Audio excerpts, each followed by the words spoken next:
Welcome to another Riley Blake Pillow of the Month video. This one is for December. But I just want to go over a few of the things on here. I know we've done all these techniques before, with the exception of some hand sewing, but I felt this one was a little more challenging, so I really want to redirect you to some things. First of all, the left side of our pillow is simply a checkerboard. That's easy to do, tells you how to cut your pieces.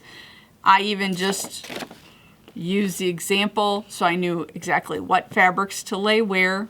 I liked what they did. Why reinvent the wheel? I just followed their example. First time we're using wool in a kit. Wool, don't be afraid of it. It's very easy to use. It's already felted, so it won't come apart on us easy. What you're going to need to do is, you'll notice I have Steam-A-Seam 2 on the back of it. I traced it using the pattern that's included in our pattern. You iron it onto your wool, and then you're going to cut it out, just like any applique process. It has a 1/4 of an inch line on it.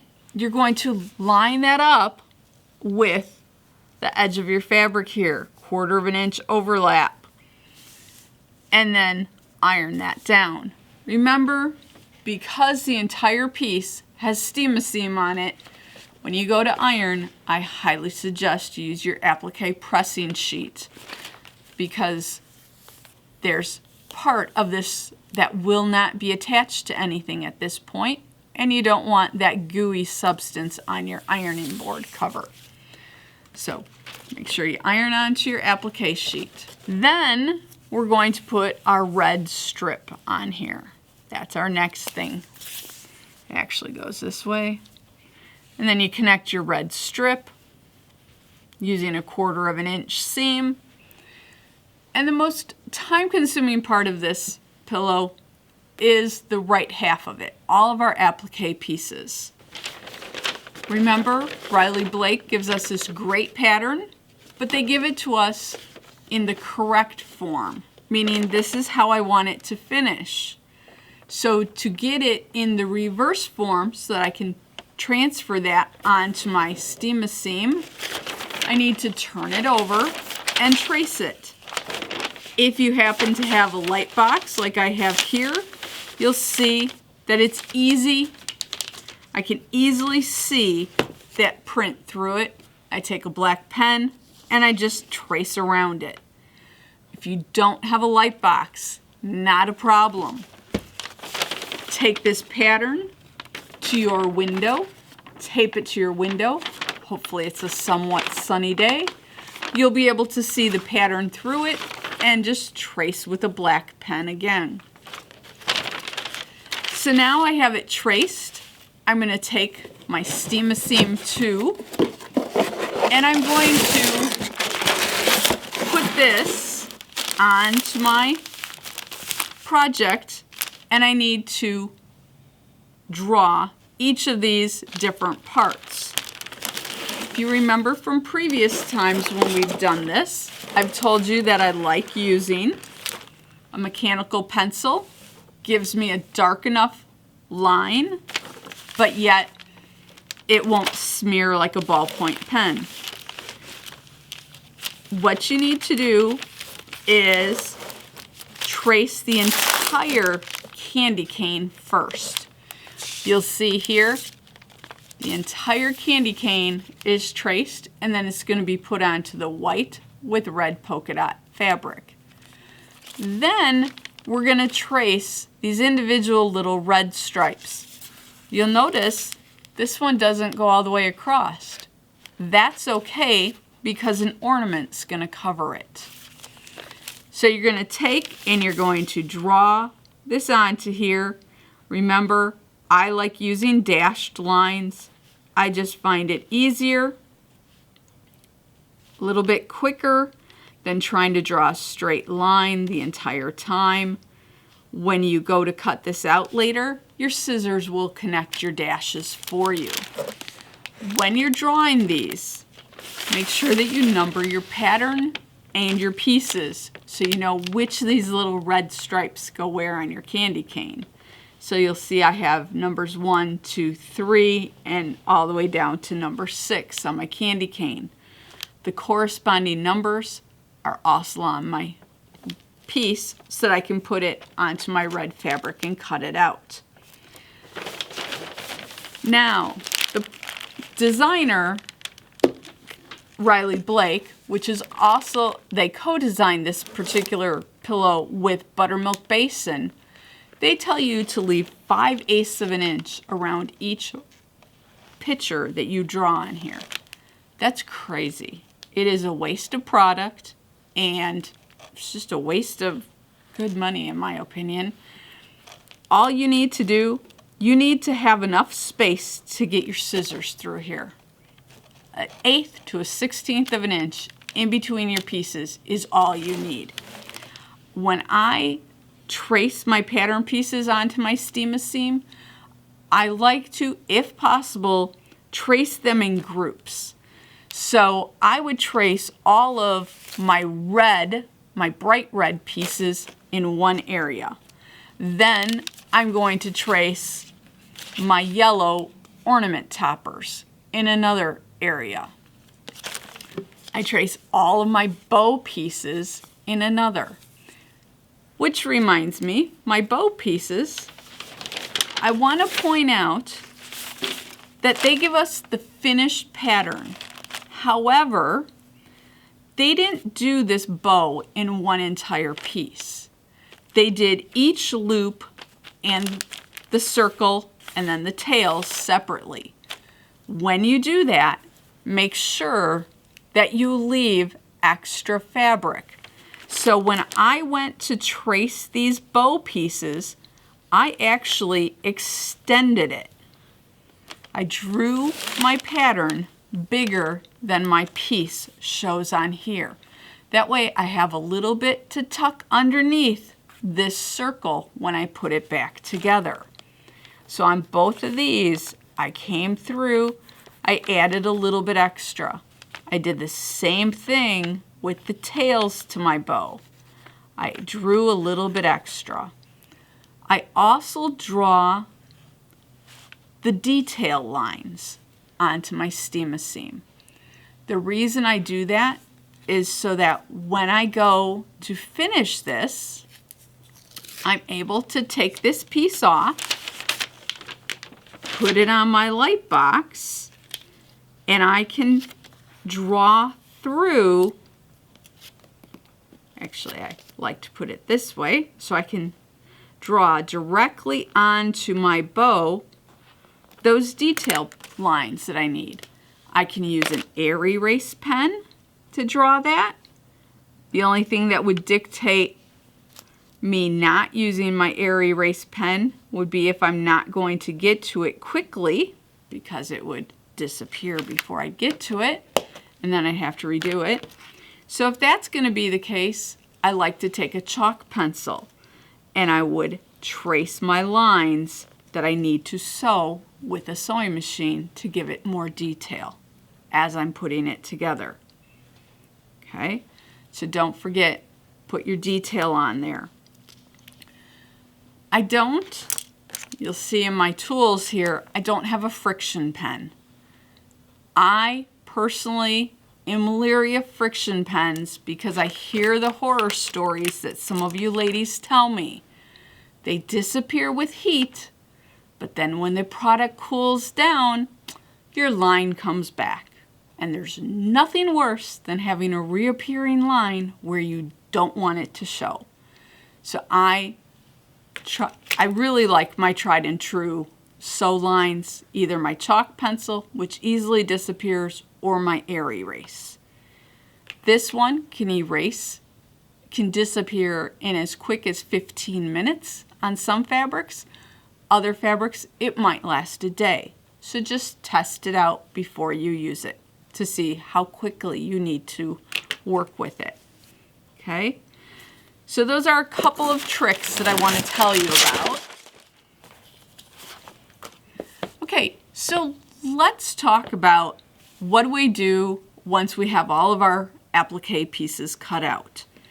Well, there's two ways that we can finish our pillow. What I'm going to do is I'm taking my background fabric and I'm going to put my batting behind it and another piece of fabric behind it, muslin, white fabric, whatever I have laying around. And then I'm going to go through and I'm going to quilt the lines like they have here. I like that look. So I'm going to do it first. I think it'll be easier to quilt these straight lines across before I put all my applique in the middle of it. If you don't want to quilt it first, what I suggest that you do then is build your applique on here, and before you go to stitch it, remember you have to use a stabilizer. If you don't use a stabilizer, what's going to happen is your stitches are going to sink into your fabric, and you might even get little puckers around your applique pieces where your stitches have sunk through too much. So if you're gonna do your decorative stitching before you quilt it, make sure you use a stabilizer. This one is a medium to heavyweight. You don't have to do one that thick on this project. It's not gonna hurt. It's what I have laying around. But you could easily get away with a light tearaway for this. All right, so let's talk about, well, how do I actually build these applique pieces? Because there's a lot of them. You'll notice I have my ornament already done and it's ready to just create the final one. Well, how did I do that? The way I did it, normally when we build applique, we build from the bottom up. But you'll notice on this particular one, I have 4 fabrics right here. 4 might get to be a little thick to see through your pattern and your applique sheet, and then 4 pieces of fabric might be a little thick. So what I did first is I put down my red star onto my pattern and I put the white oval on top of it. Then I moved my applique sheet. It's the beauty of using the applique sheets. I put down the entire ornament in the big oval circle, and then also my ornament hanger, the ornament topper right here. I built that next. When that cooled down, I peeled off my star with the small oval and I put it onto my big ornament. Okay, so I built it up in stages. Then I'm going to take and I'm going to attach my leaves up here. So when I marked them, I put number 3 and number 4. So I'm going to go back to the back of my fabric here and I'm going to find, here's number 4. Remember, we work from the bottom up. So I'm going to put that one down first. The reason I like Steam-A-Seam too, remember it's sticky without having to apply the iron, so it'll stick to my applique sheet. And then I'm going to take number 3. I'm going to take it off, put it on top, so I'm still building from the bottom up, sticking it in place. Now I'm going to pull off my fabric, my Steam-A-Seam backing from my ornament, and I place it on here, and I'm going to iron this in place. When it cools off, I can now treat it as one item. Okay? I'm going to do the same thing with my bow. You'll notice I still have all my bow pieces here. I'm going to build from the bottom up. The bottom would be my tails. So I'm taking my 2 tails, taking the paper off, it sticks to my applique sheet. I'm lining it up so it fits in the pattern. This is why you had to add a little bit extra fabric so it tucks in underneath all of your parts and pieces to your bow. Remove your next tail, put it on here. Now I'm going to take the loops of my bow, I'm going to put it on.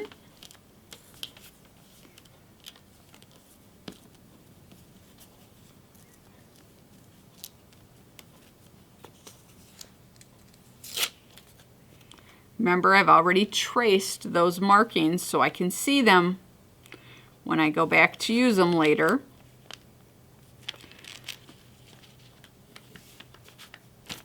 And now I'm going to put my dot on.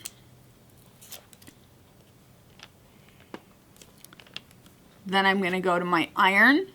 I'm going to iron it all together. And when it cools off, I can just peel it right off as one piece. Obviously, I haven't ironed it, so if I were to peel it off right now, it would come apart in 5 pieces. But you get the idea.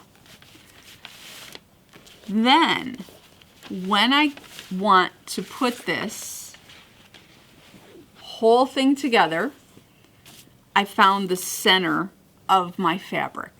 Just put a little X there. And I'm going to put that in the center of my design. You'll notice they gave us a traced box around it. So we know that our fabric meets. It's in the center. Again, we're going to build from the bottom up. So we're going to take our candy cane that we made here. We're going to line it on top of our picture. We can place it down because Steam Seam 2 will stick in place.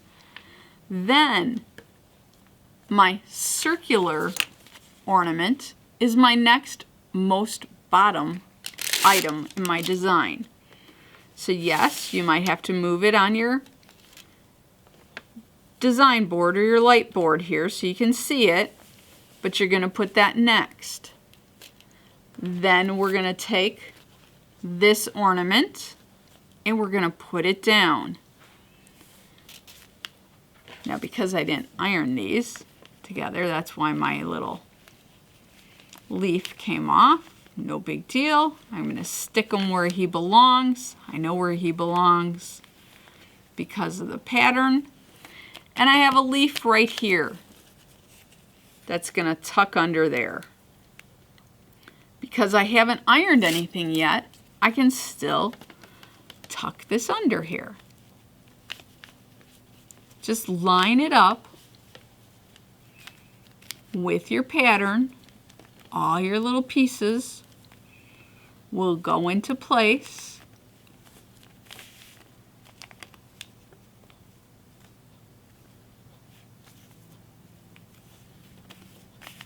And lastly, we're going to put our bow on here. If you didn't make your bow ahead of time, you could just assemble it on here now. Now just be careful that when you do this, that your tail covers this little wonky red stripe here, because we want it all covered. We don't want to have a candy cane stripe that's short. So we're just taking this here. When you're happy with the way that your applique looks, take it over to your iron. I like to put my pressing sheet on top so that I don't scorch anything. And just make sure that you press down in each of your areas to get that applique on there correctly. This pillow also has handwork. I know some of you are saying, oh, handwork, that's a 4-letter word. Yes, some of us like it though. So, to do the handwork, there are lots of YouTube tutorials out there. There are also these great little books, like this one is called Embroidery Stitching. It will teach you how to use or how to do the applique stitches that they want you to do. For our branches, you'll see I'm just taking my air erase pen and I'm drawing on here so I know where they want me to have my branch and these little leaves. How I'm going to do my branch, I've always heard it's called a stem stitch. In this book, they called it an outline stitch. Either way, I'm sure you can YouTube either name and it will teach you. And your leaves are called lazy daisies. They're really easy. All it is you bring your needle up where it meets the branch, make a loop, come back down right next to where you came up. Then underneath your fabric, bring your needle up inside your loop and then down right outside your loop. It secures that little loop in place. Lazy daisy stitch. Super easy. Now, some of you might be saying, well, Chris, how am I going to stitch around all of my applique pieces? You have a variety of choices. You can use a satin stitch. You can use a bigger zigzag. What I'm going to do is called a blanket stitch. So I'm going to blanket stitch around most of my pieces. My smaller pieces, like this red star in here, that I might zigzag. Either way, I'm going to see what it looks like, see what I'm in the mood for when I do it. I hope you like it.